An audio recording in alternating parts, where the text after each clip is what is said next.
This is the big British castle broadcasting on the emergency Glastonbury frequency. We are being held hostage in a field by some cartoon ponces and a man pretending to be a cockney. Please send help immediately. Over. We were talking earlier about our respective trips here, and yesterday I took the train from Norwich to get to Glastonbury. It was a little two-leg journey there.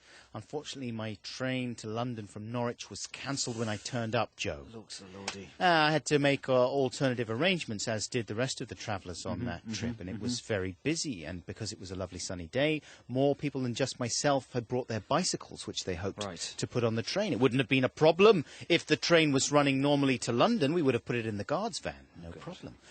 But because the train was cancelled, it was the alternative was one of those 3 coach jobbies, like little hoppers, basically. Hate them. You know?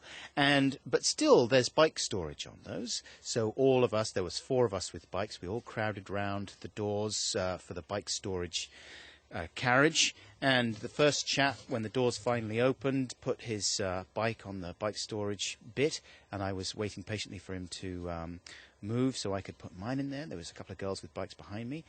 And then this sort of posh bloke who looked a little bit like Tim Nice but dim, you know, got up. Was it Christopher Nolan? Could well have been. Yeah, could well have been. And he got that up there, and he had quite a big black suitcase. And he popped the suitcase next to the bike in the bike storage area. So the fellow before me with the bike said, "Oh, could you move your bag? There's other people who are going to be putting their bikes in." And he said, "No." And so he said, "What?" He just said, "No, I'm not going to move it." And so the guy was like, "Oh, it's a bike storage area, though." "No, it's not." And so we had the satisfaction of pointing to the large sticker that said bike storage. Nice. He said, "Well, there's seats there. There's 3 seats there, fold-up seats. What if I want to sit in those seats?" We're like, "Okay. Those other seats, you could sit. Well, where am I going to put my bag?"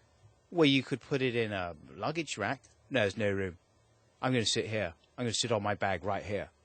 What do you think about that?" Was he mad? Well, this was the thing. I looked into his eyes, and he was all a quiver a little bit. He was like shaking. He really was. Maybe he'd had a bad day, I don't know what, but he was thinking, I am going to jolly well have a confrontation about this. I'm going to stick to my guns. I'm sick of people with bikes telling me where I can go and where I can't go. No, I'm going to sit here in a bike storage area on my belly bag. If you want to do something about it, you can. Laura Blind and dead. Wow. He turned into Cilla Black. But so he was absolutely quivering. And I was thinking, wow, this is amazing. Usually it's me that's in these situations getting furious. And now suddenly I'm confronted by a totally unreasonable guy. And you were cool as a cucumber, in total control. Cool as a cucumber. So what an amazing opportunity to say some of the coolest things you've ever said. Well, I didn't want to put him down. No. I thought this is an opportunity Very adult, very mature. for me to help this nutcase. And because people were sort of standing around, the train was about to leave. He was stopping everyone from putting their bikes on and stuff. An old lady said, "It sounds like you're being very unreasonable. What are you doing there?" And he said, "Who are you?" to this old woman. I was like, hey, everyone calm down. Now listen, I'm going to help you. You said this? Yeah. I said, I'm going to help you put your bag... You said, hey, everybody calm down. Did you really say that? I may not have said, hey. But I said to him, listen, man, just calm down. Why What are you would have getting been so better? upset? Yeah. Sorry to interrupt. Is if everyone had shouted, but then like in a movie, you shouted the loudest. Right. Do you know when they do that in films? Or slapped him. Or slap someone. Everybody be quiet! Yeah. And everyone else goes, he's louder than anyone else. We should listen to him. He's like one of the army men from the army recruitment ads. So I'm completely calmed the whole situation down. And I found him a spot for his bag.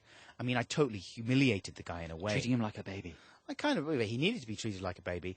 And in the end, he sort of, like, having been proved completely wrong, and he was totally in the wrong, 100% in this whole situation, he sort of swished past me, and I was expecting maybe an apology or something. But no, he was too furious. There was no question of one. He just sort of said, "Well, I'm just going to let it lie," and swished past me like that. But then later on, I saw him, like, flirting with some attractive women at Ely Station, and it turned out that he was just making friends with them. And I felt like going over and saying, "Do you realise that man's unbalanced?" He sounds like a dude. A mega dude. I think he could be a mega dude. Maybe he was. I think you've misread the situation. I didn't realise. What a story. You're like a nut magnet. Well, I was just wanting to tell the story because usually, as I say, it's the other way around. And this was one of the very rare occasions where I rose above the situation.